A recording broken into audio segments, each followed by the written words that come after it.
इस वीडियो के comment section में बहुत लोगों ने कहा था कि अगर इंडियन नेवी का कोई नया फ्लैग बन रहा हे गाइस, स्वागत है आपका नए वीडियो में। आज की वीडियो जो है वो स्पेशल होने ही वाली है, काफ़ी स्पेशल होने वाली है क्योंकि आज की वीडियो में जो हम देखने वाले नेवी ने अपना जो एक फ्लैग बदल दिया है। इंडियन नेवी ने उसने चीज़ क्यों की है और उसका ये करने का क्या रीज़न है, सारी चीज़ें आज हम वीडियो में देखने वाले हैं। तो वीडियो काफ़ी मस्त होने वाला है। इससे पहले से वीडियो को लाइक करके चैनल सब्सक्राइब करके रख लीजिए। साथ ही साथ अगर आपने ओरिजिनल को नहीं देखी है तो लिंक डिस्क्रिप्शन में जाकर जरूर देखें। बाकी सारे रिएक्टर्स का भी लिंक डिस्क्रिप्शन में देखने को मिल जाएगा, दोनों में जाकर जरूर सपोर्ट करें। तो चलिए बिना किसी तरीके की वीडियो शुरू कर लेते हैं और मैं मिलता हूँ इस वीडियो के एंड में। तो चलिए शुरू करते हैं।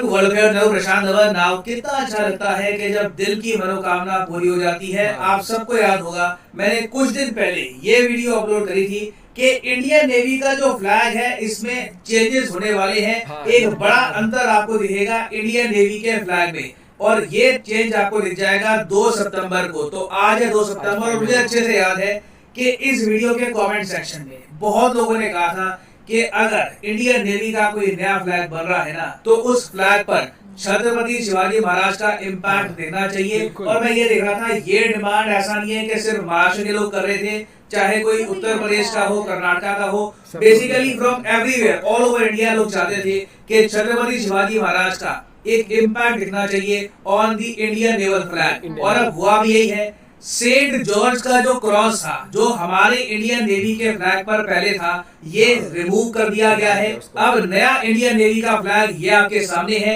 और इंडियन नेवी ने इस पर एक स्पेशल वीडियो भी करी है अपलोड। मैं चाहता हूँ ये छोटी सी वीडियो है ये आप देखें, उसके बाद मैं आपको इसके बारे में, इस टॉपिक के बारे में एडिशनल इंफॉर्मेशन दूंगा।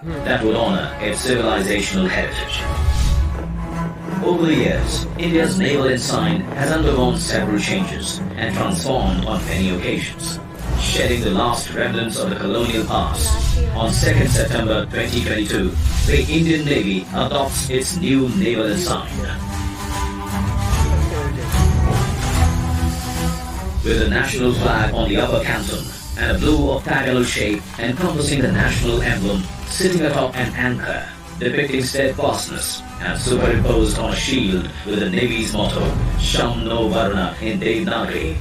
The octagonal shape represents the 8 directions, symbolizing the Indian Navy's multi-directional reach and multi-dimensional operational capability. The octagonal shape with twin golden borders draws inspiration from the seal of the great Indian Emperor, Chhatrapati Shivaji Maharaj, whose visionary maritime outlook established a credible naval fleet consisting of 60 fighting ships and approximately 5,000 men.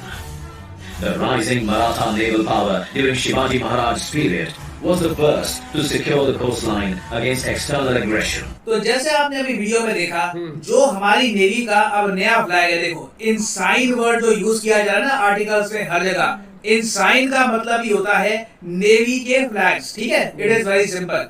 उसके अलावा यहाँ पे आप देख पाओगे जो shield है ना, ये बहुत ज्यादा सिमिलर है। लिटरली आप कह सकते हैं इंस्पिरेशन यहाँ पर ली गई है छत्रपति शिवाजी महाराज के रॉयल साइन से। यहाँ पर आप देख पाओगे कितनी एक इंटरेस्टिंग बात है। छत्रपति शिवाजी महाराज का जन्म हुआ था 1630 में और 1680 में उनकी मृत्यु हो गई थी, मगर आज भी कई सदियों बाद भी हमारी इंडियन नेवी के फ्लैग पर अब प्राउडली इनकी लेगेसी कैरी फॉरवर्ड की जाएगी। और एक बात यहाँ पर मैं यही मेंशन कर दूं, मैंने आपको पुरानी वीडियो में ये बताया था कि 2001 से लेकर 2004 में जब अटल बिहारी वाजपेयी जी प्राइम मिनिस्टर थे इंडिया के, तब इन्होंने जो सेंट जॉर्ज का क्रॉस हमारी इंडियन नेवी के फ्लैग पर पहले था, जिसका कोई पर्टिकुलर रिलेशन है नहीं इंडिया की हिस्ट्री से। सेंट जॉर्ज का फ्लैग काफी इंपॉर्टेंट है इंग्लैंड के लिए। इंग्लैंड के झंडे में आप अगर देखो तो सेंट जॉर्ज का फ्लैग आपको दिखेगा, मगर हमारे इतिहास में सेंट जॉर्ज का क्या रिलेशन है? सेंट जॉर्ज ने कभी इंडिया में कदम भी नहीं रखा था। तो अटल बिहारी वाजपेयी जी ने अपने दौर में 2001 से लेकर 2004 में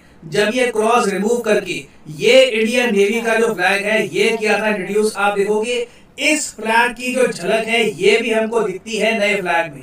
बेसिकली हमने यहाँ पर क्या किया है, जो मेन डिजाइन था इस फ्लैग का, जहाँ पे नेशनल एम्बलम आपको दिखेगा, नीचे आपको एंकर दिखेगा, ये हमने यहाँ से पिकअप किया है और इस डिजाइन को हमने कलरिंग दे दी है। गोल्ड और ब्लू कलर यहाँ पर यूज किए गए हैं और नीचे आप देख पाओगे ये आपको दिखेगा इंडियन नेवी का मोटो। और इंडियन नेवी के मोटो का मतलब क्या है, देखिए शम नो वरुणा, इसका मतलब यहाँ पर ये है कि हम चाहते हैं समुद्र के देवता, हिंदू रिलीजन में आपको पता होगा वरुण देवता को हम कहते हैं कि ये समुद्र के देवता हैं, तो वरुण देवता अपनी कृपा हम पर बनाकर रखे, शम्नु वरुणा का ये मतलब होता है। तो जो इंडियन नेवी का मोटो है ये भी यहाँ पर ऐड कर दिया गया। और फिर Chhatrapati Shivaji Maharaj the father of Indian navy, उनका जो रॉयल साइन है उसको भी ऐड किया गया। अब आप यहाँ पे मुझसे बहुत ही जेन्युइन क्वेश्चन पूछ सकते हैं, भारत की हिस्ट्री इतनी पुरानी है, कई एम्पायर आए, चोला एम्पायर आया, उसके अलावा भी आप अगर देखो तो इवन इंडिया का जो गोल्डन पीरियड था गुप्ता एम्पायर के अंडर, उन लोगों की भी नेवी थी।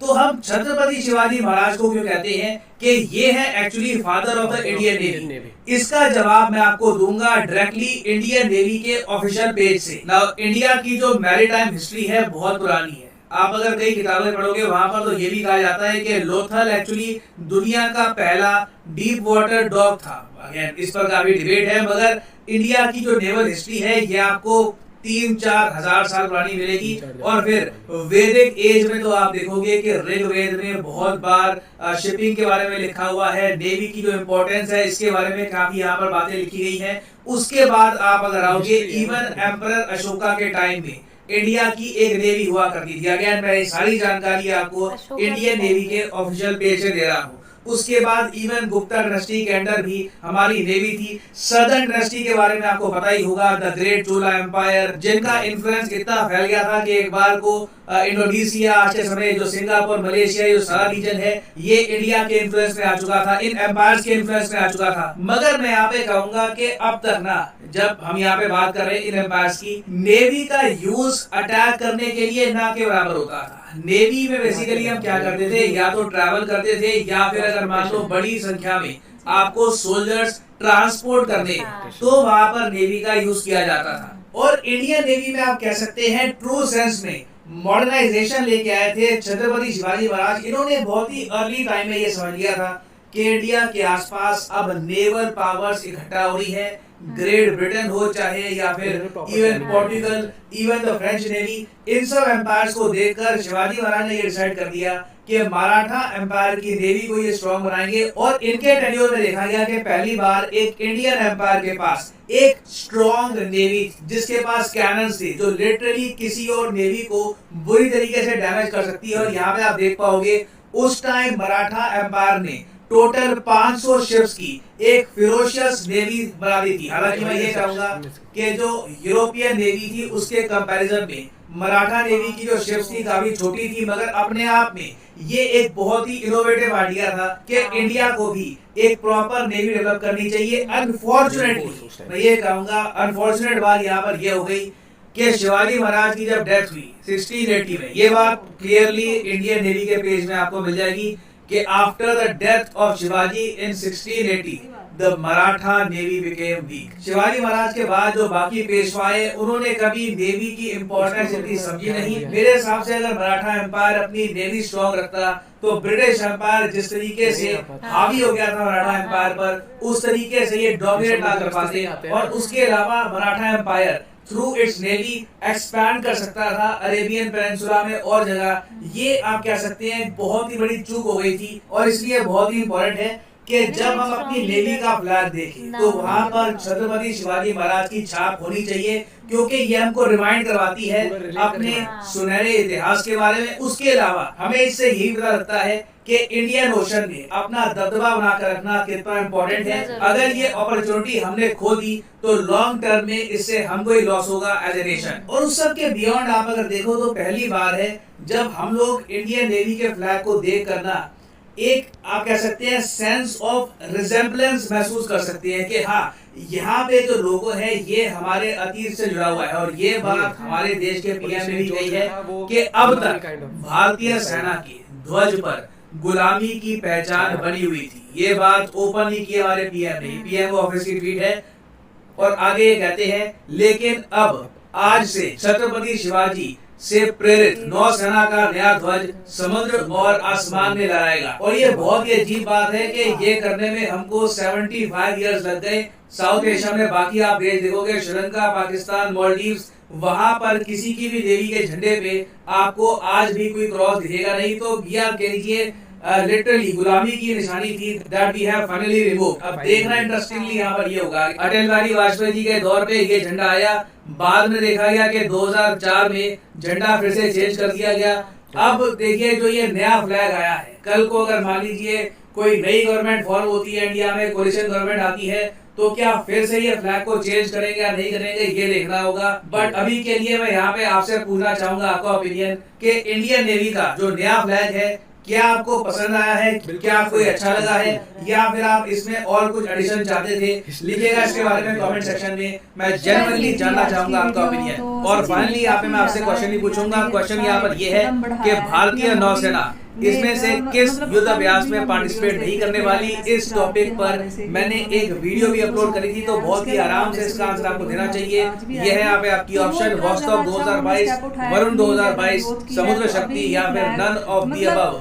कमेंट सेक्शन में करिए उत्तर, सही आंसर मैं आपको दूंगा नहीं। बहुत इजी क्वेश्चन है, अगर आप करंट अफेयर्स फॉलो कर रहे हैं you can answer this question very easily. तो मैं चाहता हूँ कमेंट सेक्शन में आप सब लोग इसका आंसर करें। जो लोग सही आंसर करेंगे उनकी कमेंट को मैं हार्ट दे दूंगा, ताकि बाकी लोग समझ पाएंगे सही आंसर क्या है। और फाइनली यहाँ पर मैं ये भी ऐड कर दूं कि लाइफ में अगर आप एक बार प्रॉपर्ली यूपीएससी एग्जाम की तैयारी करना चाहते हैं, किसी भी एग्जाम की तैयारी करना चाहते हैं, चाहे आईआईटी हो, बैंक हो, तो सिंपली जाइए कमेंट सेक्शन में, और कमेंट सेक्शन में आपको मिलेगी ये पिन कमेंट, और यहाँ पे आप परचेज कर सकते हैं the course of your choice. For example let's say आप परचेज करते हैं फॉर यूपीएससी, क्लिक करिए यूपीएससी पर, और यहाँ पे आपके सामने खुल जाएगा ये पेज, और यहाँ पे आप परचेज कर पाएंगे यूपीएससी कोर्स फॉर 2023। अगर मान लीजिए आप एक कॉलेज स्टूडेंट हैं, आपके पास टाइम है 2-3 साल का, आराम से प्रिपरेशन करनी है, तो 36 महीने का जो कोर्स है ये भी आप कर सकते हैं परचेज। मगर जो प्राइसेस यहाँ पर लिखे हैं ये पे करने की जरूरत नहीं है, सिंपली आप कोड यूज करिए, prices will start following. So use the code medium and save money UPSC के साथ। ये वीडियो का thank you for listening office, God bless you all. Vajpayee ji के टाइम पे जो था उसका भी चीजें लेके पूरा डिजाइन किया गया है। ये बदलना बनता ही नहीं है, ये सही बात है, बिल्कुल सही बात करेंगे। तो उनके मतलब कोई इमेज या कोई विजुअल सिंबल रहना कोई लॉजिक नहीं होना चाहिए। हाँ जी गाइस, तो जैसे कि आप वीडियो देख रहे हैं, सो ये था आज का वीडियो। उम्मीद है आप लोगों को वीडियो पसंद आएगा, मुझे काफ़ी पसंद आया, क्योंकि जिन रीज़न की वजह से जो नेवी ने फ्लैग को चेंज किया है वो रीज़न्स काफ़ी जेन्युइन थे यार, मतलब ज़रूरी था वो चीज़ करना। क्योंकि जब हमारी इंडियन आर्मी है, इंडियन के जो खुद के जो हीरोज़ उसी पे है, तो वैसे ही हमने जो इंडियन नेवी के जो हीरोज़ हैं वो भी खुद के ही होने चाहिए हमारे, जो ने इसको इंट्रोड्यूस किया है।